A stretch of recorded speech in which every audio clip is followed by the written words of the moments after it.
10 countries you don't associate with Black history, but you should. We have so much global Black history that isn't taught in school, and there are even some people who claim that Black people have no history. Written by Faida Jailer. How much do you know about Black history in Russia, Peru, and China? Chances are most people don't know very much, and that's understandable. We aren't taught these things. What's more, when we do speak about Black history, we tend to exclude narratives from many countries across the diaspora, and by extension the Black communities in those countries. That's why I first created Freedom is Mine, a YouTube channel and Instagram account that amplify Black and Afro-descendant narratives from across the diaspora, from Italy to South Korea. So let's set the record straight and delve into a few countries that you don't associate with Black history, but you should. 1. Bolivia. There are an estimated 25,000 Afro-Bolivians today, and they are largely concentrated in the Los Yungas region of Bolivia, a narrow passage of forest situated on the eastern slope of the Andes Mountains. Every September is celebrated as Afro-Bolivian Heritage Month, and in particular, September 23rd is Afro-Bolivian Day. 2. India. We are often taught about the transatlantic slave trade which spanned from the 16th to the 19th century, during which time an estimated 12.8 million enslaved Africans were trafficked to territories across the Americas. However, we are seldom taught about the Indian Ocean slave trade, which dates back to at least the 3rd century BCE. Conservative estimates state that at least 4 million enslaved Africans were trafficked to territories across the Indian Ocean, including the nations we recognize today as India, Pakistan, Bangladesh, and Sri Lanka. In India, the Afro-Indian population are known as the Siddhis. Regions with high Afro-descendant populations include Karnataka and Gujarat. In neighboring Pakistan, the Afro-Pakistani community is referred to as the Shidi, and there are estimated to be up to several 100,000. 3. Russia. Out of a total population of 144 million, only 100,000 Russians are estimated to be of African descent. That's less than 1% of the population. They are mainly concentrated in major cities such as Moscow and St. Petersburg.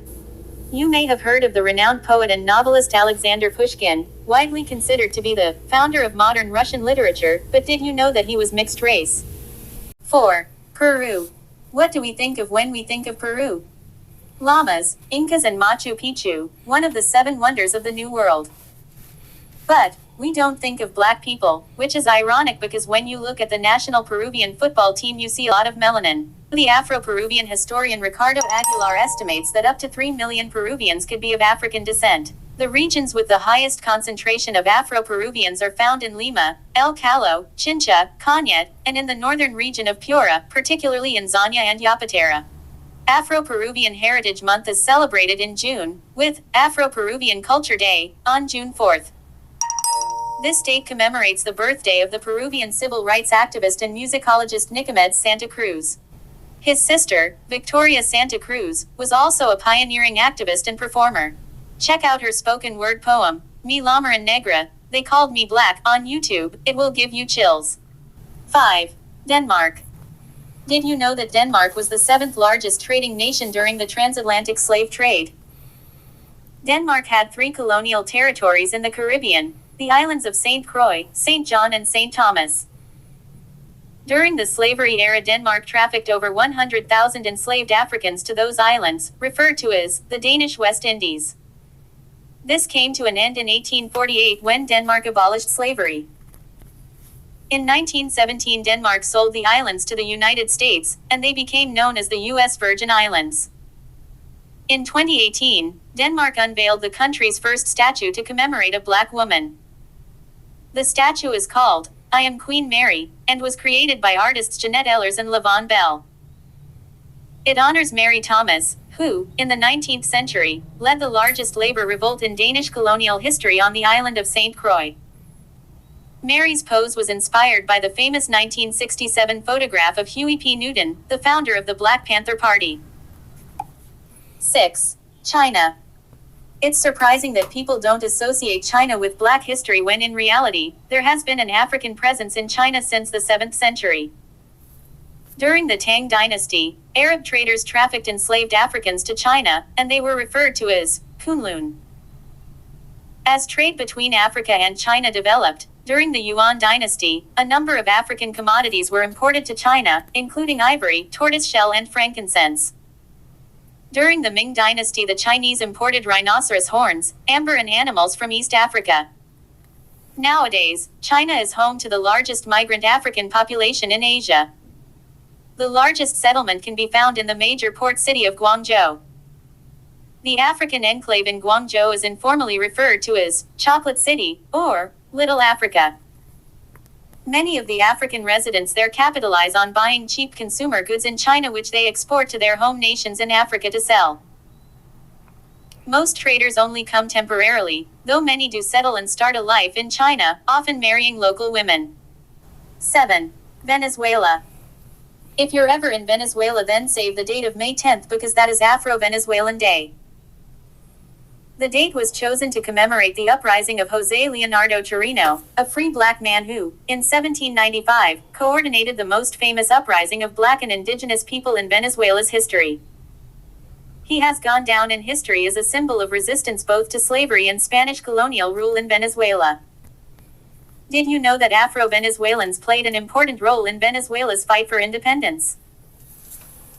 The most famous Afro-Venezuelan independence fighter was Pedro Camejo, also known as El Negro Primero, or in English, the black man who goes first, because he was reportedly always the first to ride into battle.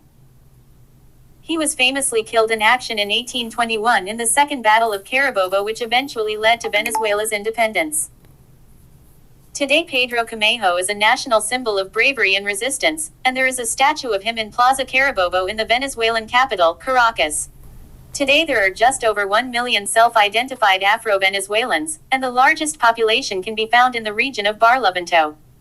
8. Argentina. Aren't we getting tired of the myth that there's no black people in Argentina?